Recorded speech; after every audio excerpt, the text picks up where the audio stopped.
السلام علیکم ناظرین، آپ دیکھ رہے ہیں آئی بس۔ ناظرین، ہر سال محرم جب بھی آتا ہے غالباً خاص مقاصد کے لیے واقعات کربلا کی رونے رلانے والی بہت سے ایسی کہانیوں سے جلسوں، تقریروں اور محافل کا رنگ جمایا جاتا ہے۔ اوراق تاریخ میں جن کا ثبوت سخت مخدوش اور مشکوک ہے، کیونکہ جس راوی کے ذریعے ہماری تاریخ میں یہ رواج پا گئی ہے وہ لوط بن یحییٰ تھا، جو ایک کٹر قسم کا دروغ گوغالی شیعہ بتایا جاتا ہے۔ واقعہ کربلا کے حوالے سے اتنی معلومات کافی ہے جتنا سیدنا حسین رضی اللہ عنہ کے پوتے حضرت ابو جعفر محمد باقر رحمہ اللہ، جو حضرت زین العابدین بن حسین کے فرزند ہے، کی زبانی تہذیب التہذیب 8ویں صدی ہجری کے محدث حافظ ابن حجر عسقلانی کی تعلیف میں مذکور ہے۔ اگرچہ حضرت باقر رحمہ اللہ خود اس حادثے کے وقت موجود نہ تھے، مگر ظاہر ہے کہ انہوں نے یہ سب کچھ اپنے والد محترم سے سنا ہوگا، جو اول سے آخر تک اس میں موجود تھے۔ یہ نہیں ہو سکتا کہ حضرت موصوف نے کوئی ضروری بات چھوڑ دی ہو یا اس میں تراش خراش کی ہو، اس لیے تہذیب التہذیب میں اس روایت کا انتخاب کیا گیا، جس سے اس واقعہ کے خد و خال نمایاں طور پر واضح ہو جاتے ہیں۔ روایت حضرت ابو جعفر باقر رحمہ اللہ کی ہے، فرمایا امیر معاویہ رضی اللہ عنہ کے انتقال کے وقت ولید بن عتبہ مدینہ منورہ کا گورنر تھا۔ ولید نے حسب دستور سیدنا حسین رضی اللہ عنہ کو پیغام بھیجا کہ ان سے نئے امیر یزید کے لیے بیعت لے۔ سیدنا حسین رضی اللہ عنہ نے جواب میں فرمایا کہ سردست آپ سوچنے کے مہلت دے اور اس بارے میں نرمی اختیار کرے۔ ولید نے ان کو مہلت دے دی۔ سیدنا حسین رضی اللہ عنہ مہلت پا کر مکہ تشریف لے گئے۔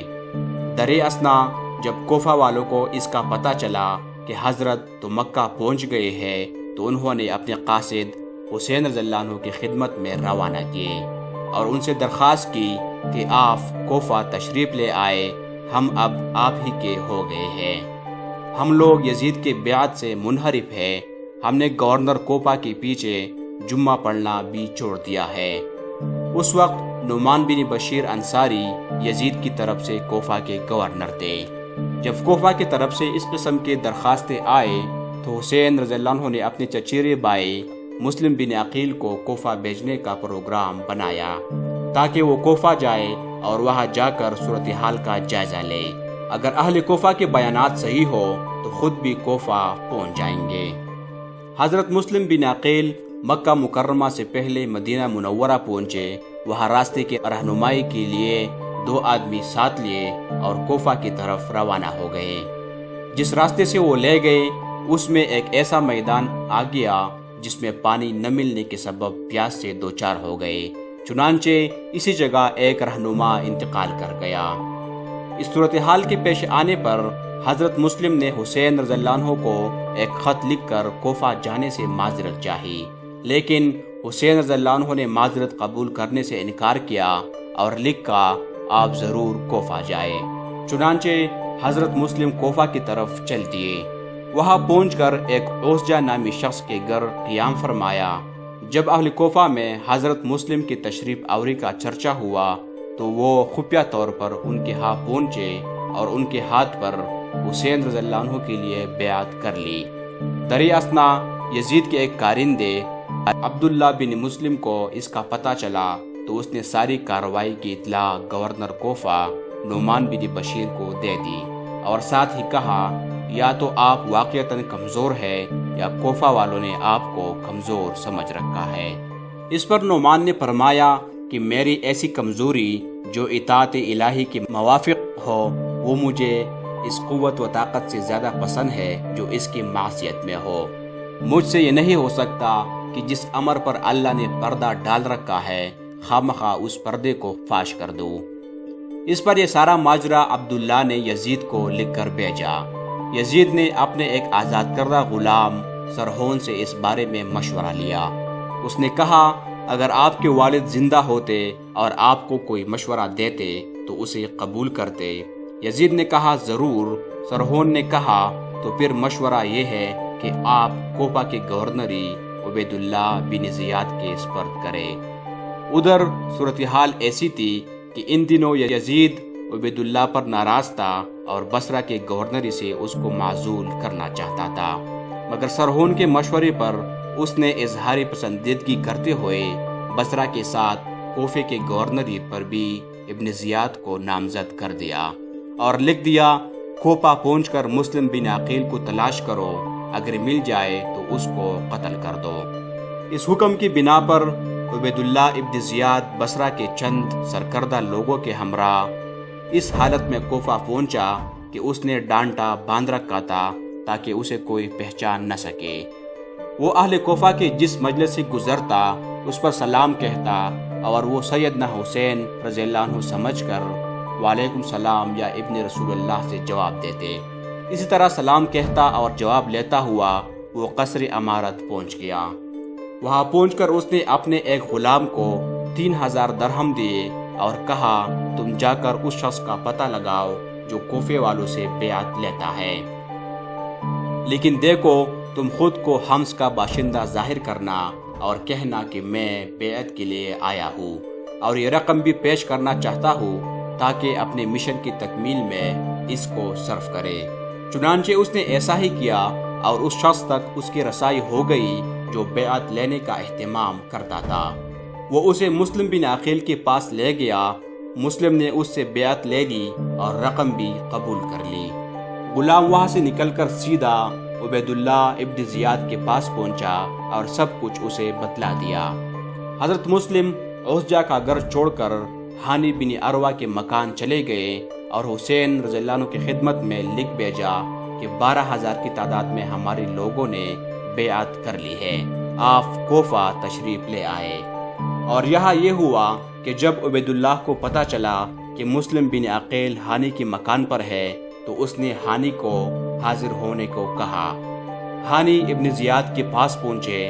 ابن زیاد نے پوچھا کہ مسلم بن عقیل کہاں ہے؟ اس نے کہا، مجھے علم نہیں۔ اس پر عبیداللہ نے 3000 درہم والے غلام کو اس کے سامنے کر دیا۔ ہانی بالکل لاجواب ہو گیا، البتہ اتنا کہا کہ میں نے انہیں اپنے گھر بلایا نہیں، وہ خود بخود میرے گھر آ کر ٹھہر گئے ہیں۔ ابن زیاد نے کہا، اچھا ان کو حاضر کرو۔ اس پر پسو پیش کیا تو ابن زیاد نے اپنے قریب بلوا کر اس کو زور سے چڑی ماری جس سے ان کے بوے پھٹ گئے۔ اس پر ہانی نے اس کے ایک محافظ سپاہی سے تلوار چھین کر ابن زیاد پر وار کرنا چاہا لیکن کامیاب نہ ہو سکا۔ اس پر ابن زیاد نے یہ کہہ کر اب تمہارا خون حلال ہے، قصر امارت کے ایک حصے میں اس کو قید میں ڈال دیا۔ اس واقعے کی اطلاع ہانی کی قبیلے مزج کو ہوئی تو انہوں نے قصر امارت پر یلغار بول دی۔ ابن زیاد نے قاضی شریح کے ذریعے ان کو کہلایا کہ ہانی کو مسلم بن عقیل کا پتہ کرنے اور بعض باتوں کی تحقیق کے لیے روک لیا گیا ہے۔ لوگ یہ سن کر مطمئن ہو گئے۔ حضرت مسلم کو جب ہنگامے کی اطلاع ہوئی تو انہوں نے اپنے ذرائع ابلاغ سے کوفہ میں اعلان کرا دیا، جس کے نتیجے میں 40,000 لوگ ان کے پاس جمع ہوئے اور فوجی دستے کی شکل میں قصر امارت کی طرف روانہ ہوئے۔ جب یہ لشکر قصر امارت تک پہنچ گئی تو صدران کوفہ نے اپنے اپنے قبیلے کو دیواروں کے اوپر سے گفتگو کر کے سمجھانا شروع کیا۔ اب تو مسلم کی فوج کے آدمی کھسکنے شروع ہوئے اور شام تک صرف 500 رہ گئے، حتیٰ کہ رات کے اندھیرے تک وہ بھی اوجھل ہو گئے۔ مسلم بن عقیل نے یہ دیکھا تو وہ بھی وہاں سے چل دیے اور ایک خاتون کے گھر پناہ لے لی۔ اس عورت کا لڑکا محمد بن اشعث کا آزاد کردہ غلام تھا۔ جب اس کو پتہ چلا کہ یہ مسلم بن عقیل ہے تو اس نے فوراً ابن زیاد تک خبر پہنچائی، جس نے پولیس روانہ کیے اور مکان کا محاصرہ کر لیا۔ خود کو محصور پا کر مسلم نے تلوار نکال کر مقابلہ کی ٹھان لی، لیکن ابن اشعث نے ان کو روک کر کہا کہ میں ذمہ دار ہوں، آپ محفوظ رہیں گے۔ پس وہ مسلم کو پکڑ کر ابن زیاد کے پاس لے گئے۔ ابن زیاد کے حکم سے قصر امارت کی چھت پر لے جا کر مسلم بن عقیل کو قتل کر دیا گیا اور ان کی لاش بازار میں لوگوں کے سامنے پھینک دی گئی اور ہانی بن عروہ کو کوڑے کرکٹ کی جگہ تک گھسیٹتے ہوئے لے جا کر سولی دے دی گئی۔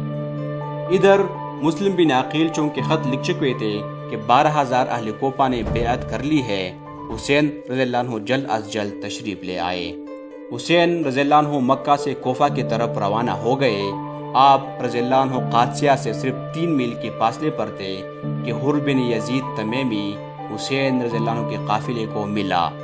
اس نے کوفیوں کی بے وفائی اور حضرت مسلم کے قتل کی پوری روداد سنا کر واپس جانے کی تلقین کی۔ حسین رضی اللہ عنہ نے سارا قصہ سن کر واپسی کا ارادہ کر لیا، لیکن مسلم کے بھائیوں نے یہ کہہ کر واپس جانے سے انکار کر دیا کہ ہم مسلم کا بدلہ لیں گے یا خود بھی مارے جائیں گے۔ اس پر حسین رضی اللہ عنہ نے فرمایا، میں تمہارے بغیر جی کر کیا کروں گا۔ چنانچہ سب کوفہ کی طرف روانہ ہو گئے۔ جب آپ رضی اللہ عنہ کو ابن زیاد کی فوج کا ہر اول دستہ نظر آیا تو آپ نے کربلا کا رخ کر لیا اور وہاں جا کر ایسی جگہ پڑاؤ ڈالا جہاں ایک ہی طرف سے جنگ کی جا سکتی تھی۔ چنانچہ خیمے نصب کر لیے گئے۔ اس وقت آپ کے ساتھ 45 سوار اور 100 کے قریب پیدل تھے۔ درِ اثنا عبید اللہ ابن زیاد نے عمر بن سعد کو، جو کوفے کا گورنر تھا، بلایا اور اس سے کہا کہ حسین رضی اللہ عنہ کے معاملے میں میری مدد کرے۔ عمر بن سعد نے معذرت کر لی۔ ابن زیاد نے اصرار کیا تو اس نے سوچنے کی مہلت مانگ لی اور رات بھر سوچنے کے بعد آمادگی ظاہر کی۔ عمر بن سعد حسین رضی اللہ عنہ کی خدمت میں حاضر ہوا۔ آپ رضی اللہ عنہ نے یہ تجویز سامنے رکھی کہ 3 باتوں میں سے ایک بات منظور کر لو، یا تو مجھے کسی اسلامی سرحد پر چلے جانے دو یا مجھے موقع دو کہ میں براہ راست یزید کے پاس پہنچ جاؤں، اور یا پھر یہ کہ جہاں سے آیا ہوں واپس چلا جاؤ۔ ابن سعد نے یہ تجویز خود منظور کر کے ابن زیاد کو بھیج دی۔ اس نے لکھا، ہمیں یہ منظور نہیں، بس ایک ہی بات ہے کہ حسین رضی اللہ عنہ یزید کے لیے میری بیعت کر لے۔ ابن سعد نے یہی بات حسین رضی اللہ عنہ تک پہنچا دی۔ حسین رضی اللہ عنہ نے فرمایا، ایسا نہیں ہو سکتا۔ اس پر آپس میں لڑائی چڑھ گئی اور آپ رضی اللہ عنہ کے سب ساتھی شہید ہو گئے، جن میں 10 سے کچھ اوپر نوجوان آپ کے گھر کے تھے۔ اسی اثنا میں ایک تیر آیا اور آپ رضی اللہ عنہ کے گود میں موجود آپ رضی اللہ عنہ کے چھوٹے بچے کو لگا۔ آپ رضی اللہ عنہ اس سے خون پونچھ رہے تھے اور فرما رہے تھے، اے اللہ، ہمارے اور ایسے لوگوں کے درمیان فیصلہ فرما جنہوں نے پہلے یہ لکھ کر ہمیں بلایا کہ ہم آپ کی مدد کریں گے، پھر اب ہمیں قتل کر رہے ہیں۔ اس کے بعد خود تلوار ہاتھ میں لی، مردانہ وار مقابلہ کیا اور لڑتے لڑتے شہید ہو گئے۔ اور یہ شخص جس کے ہاتھوں حسین رضی اللہ عنہ شہید ہوئے قبیلہ مزہج کا آدمی تھا، اگرچہ اس بارے میں دوسرے اقوال بھی متعلقہ تاریخوں میں مذکور ہے۔ مزہج ہانی کا وہی قبیلہ تھا جس نے قصر عمارت پر چڑھائی کی تھی۔ یہ شخص حسین رضی اللہ عنہ کا سر تن سے جدا کر کے ابن زیاد کے پاس لے گیا۔ اس نے اس شخص کو آپ رضی اللہ عنہ کا سر مبارک دے کر یزید کے پاس بھیج دیا، جہاں جا کر یزید کے سامنے رکھ دیا گیا۔ ادھر ابن سعد بھی حسین رضی اللہ عنہ کے اہل خانہ کو لے کر ابن زیاد کے پاس پہنچ گیا اور ان کا صرف ایک لڑکا بچ گیا تھا۔ وہ بچہ زین العابدین رحمہ اللہ تھے اور روایت کے راوی ابو الجعفر الباقر کے والد تھے۔ یہ عورتوں کے ساتھ تھے اور بیمار تھے۔ ابن زیاد نے حکم دیا اس بچے کو بھی قتل کر دیا جائے۔ اس پر ان کی پھوپھی زینب بنت علی اس کے اوپر گر پڑے اور فرمایا کہ جب تک میں قتل نہ ہو جاؤں گی اس بچے کو قتل نہ ہونے دوں گی۔ ابن زیاد نے اپنا حکم واپس لیا اور اسیران جنگ کو یزید کے پاس بھیج دیا۔ یزید نے ان کو تیار کروا کے مدینہ روانہ کروا دیا۔ امید ہے اس ویڈیو نے واقعہ کربلا کے درپردہ حقائق آپ پر آبشا کیے ہوں گے۔ مزید ویڈیوز کے لیے دیکھتے رہیے آئی بس۔